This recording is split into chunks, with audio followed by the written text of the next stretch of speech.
ناظرین گرامی، السلام علیکم ورحمۃ اللہ وبرکاتہ۔ میں ہوں آپ کا میزبان انصار عزیز ندوی، اور آپ اس وقت سیدھی بات چینل کے خصوصی پروگرام ذکر میرے حبیب کا صلی اللہ علیہ وسلم دیکھ رہے ہیں۔ ناظرین گرامی، الحمدللہ آج ہم ذکر میرے حبیب کا پروگرام کی 132 نمبر کی قسط پیش کریں گے۔ ناظرین، گزشتہ قسط میں آپ نے دیکھا اور سنا تھا کہ کس طرح صفوان بن امیہ جیسے اسلامی تحریک کے کٹر مخالف کو عکرمہ بن ابو جہل جیسے دشمن اسلام کو معاف کیا، جو معافی کے بعد اسلام لائے۔ پھر کیسے الحارث یعنی ابو جہل کی بھتیجی خود مسلمان ہوئیں اور اپنے شوہر کے لیے حضور اکرم صلی اللہ علیہ وسلم سے معافی کی منظوری لے لی۔ آپ نے یہ بھی سنا تھا کہ کس طرح حضرت عثمان رضی اللہ تعالیٰ عنہ کی سفارش پر ایک سنگین جرم کے مرتکب کاتب وحی شخص عبداللہ ابن سعد بن ابی سرح کو معاف کیا گیا تھا، جن کا جرم یہ تھا کہ وہ دعویٰ کرتے تھے کہ وحی تو دراصل مجھ پر آتی تھی، حضور اکرم صلی اللہ علیہ وسلم تو مجھ سے سن کر لکھوا لیتے تھے۔ اس قدر سخت جرم کے باوجود حضور اکرم صلی اللہ علیہ وسلم نے بحیثیت حاکم اعلیٰ ان کو معافی دے دی تھی۔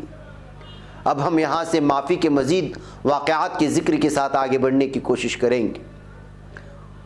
مقیس بن سبابہ یا سبا تھا آتا ہے، منافقانہ طور پر اسلام میں داخل ہوا اور دھوکے سے ایک انصاری کو قتل کر کے بھاگ آیا تھا۔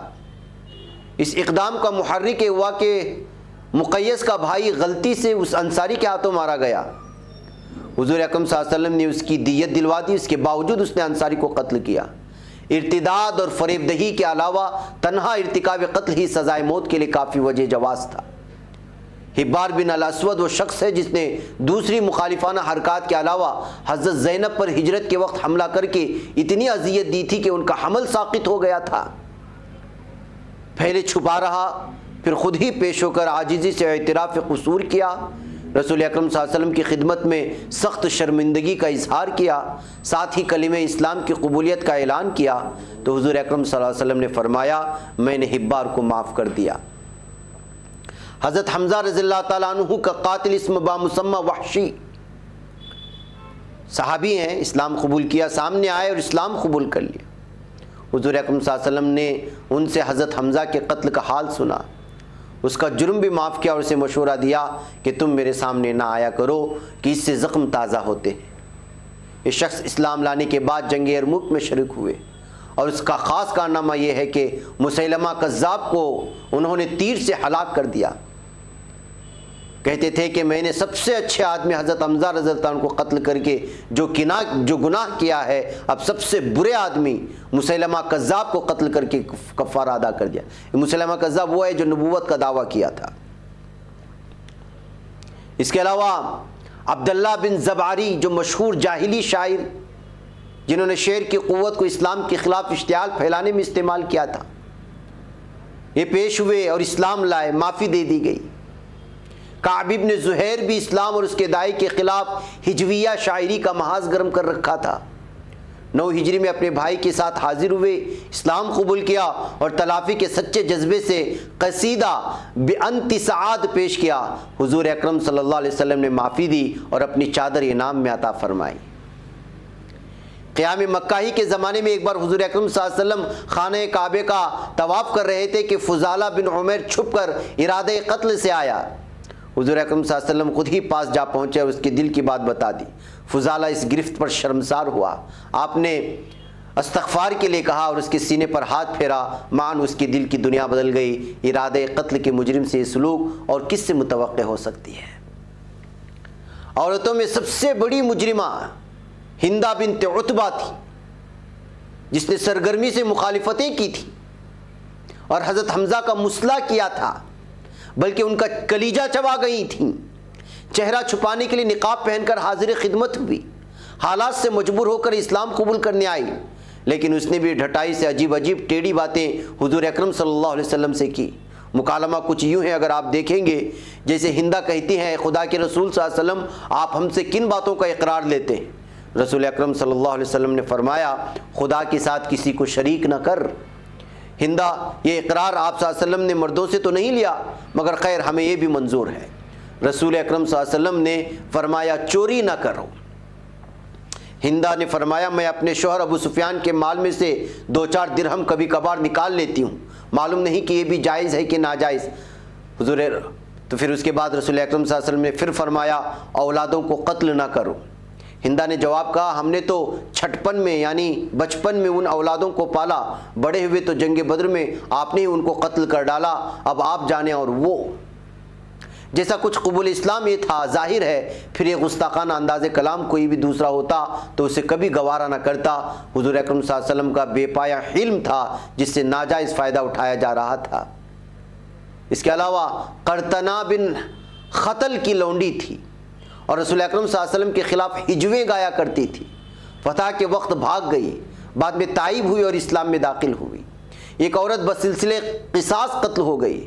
چند مردوں عورتوں کے متعلق احادیث اور کتب سیرت کی روایت میں خاصا اختلاف ہے، لیکن قطعیت سے ان میں سے کسی کا سزائے موت پانا ثابت نہیں کیا جا سکتا۔ ایسے کٹر دشمنوں کے لیے عفو عام کی مثال اس درجے کی فتح کاملہ حاصل کرنے کے بعد کسی اور کی زندگی سے تاریخ پیش نہیں کر سکتی۔ سرزمین مکہ کی فتح سے بڑھ کر عظیم فتح یہ تھی کہ حضور اکرم صلی اللہ علیہ وسلم مقام صفا کی بلندی پر بیٹھے تھے اور لوگ جوق در جوق آ کر اسلام قبول کر رہے تھے۔ ان سے توحید و رسالت کے اقرار کے ساتھ خصوصی طور پر بعض رائج الوقت خرابیوں سے اجتناب کا عہد بھی لیا جاتا۔ بیعت کے اجزاء یہ تھے میں خدا کے ساتھ کسی کو بھی اس کی ذات اور اس کی صفات اور عبادت اور استعانت کے استحقاق میں شریک نہیں کروں گا، اور دوسرا یہ کہ چوری نہیں کروں گا، زنا نہیں کروں گا، خون ناحق نہ کروں گا، لڑکیوں کو ہلاک نہ کروں گا، کسی پر بہتان نہیں لگاؤں گا، معروف کے دائرے میں حسب استطاعت خدا کے رسول کی اطاعت کروں گا۔ 15 روز یا کم و بیش قیام رکھنے کے بعد جب مکے سے حضور اکرم صلی اللہ علیہ وسلم روانہ ہوئے تو اصل تعمیری کام کے لیے حضرت معاذ بن جبل کو مامور کیا کہ وہ لوگوں کو اسلامی نظام حیات، اسلامی عقائد، اسلامی اخلاق، اسلامی قانون اور اسلامی ثقافت کی تعلیم دیں۔ اسلامی عدلیہ کا نظام آپ صلی اللہ علیہ وسلم کے اپنے ہاتھوں حج جاری کرنے کی اس مشہور واقعے سے ہوا جس میں فاطمہ ابن ابی الاسد کو چوری کے جرم میں بڑے سفارشی دباؤ کو مسترد کر کے قطع ید کی سزا دی گئی، یعنی ہاتھ کاٹنے کی۔ حنین و طائف سے فارغ ہونے کے بعد مکہ آ کر حضور اکرم صلی اللہ علیہ وسلم نے عتاب بن اسد کو نائب حاکم مقرر کیا اور 1 درہم یومیہ کا معاوضہ ان کے لیے طے کر دیا۔ ناظرین گرامی، یہاں ہم چند اہم اشارات کی طرف آپ کی توجہ مبذول کرانے کی کوشش کرتے ہیں۔ نمبر 1 یہ ہے کہ فتح مکہ اسلام کی تاریخ کا عظیم ترین واقعہ ہے۔ اب گویا نظام حق کے راستے سے سب سے بڑی مزاحم طاقت مٹ گئی تھی۔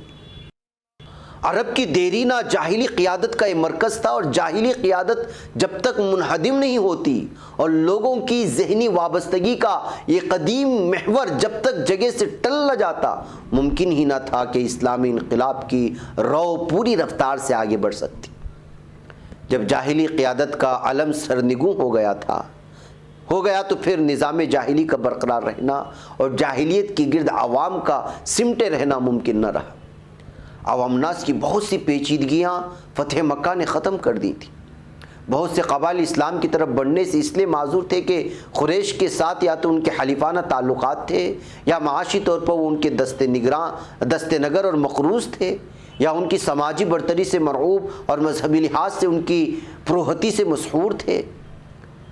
قریش کی عظمت کا بت جب ٹوٹ گیا تو ان کے راستے صاف ہو گئے۔ بہت سے عوامی حلقوں میں اعتقاد پھیلا ہوا تھا کہ مکے میں صرف وہی غالب رہ سکتا ہے جسے خدا کی تائید حاصل ہو، اور جو طاقت حق پر نہ ہو اسے مکے میں فروغ حاصل نہیں ہو سکتا۔ اس طرح کا اعتقاد ابرہہ کے حملے کے بعد سے قوی ہو گیا تھا، اور لوگ یہ سمجھتے تھے کہ قریش مقبول الہی ہیں۔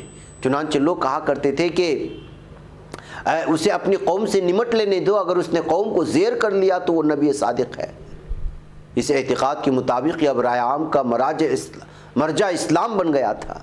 صرف مکے کے لوگوں نے بلکہ آس پاس کے قبائل کے وفود نے آ کر خوشی خوشی اپنے آپ کو اسلام کے خادم اور محمد مصطفیٰ صلی اللہ علیہ وسلم کی قیادت کا پیرو بنایا۔ تو ناظرین گرامی، مذکورہ اشارات کا یہ سلسلہ اگلی قسط میں بھی چلتا رہے گا، اور جو ہمیں تعلیم ملتی ہے فتح مکہ سے، جو کچھ ملا ہے، اس کی ایک ایک چیز پر ہم غور کرنے کی کوشش کریں گے اگلی قسطوں میں۔ لہٰذا یہاں پر وقت ہو چلا ہے، مجھے اجازت دیں۔ السلام علیکم ورحمۃ اللہ وبرکاتہ۔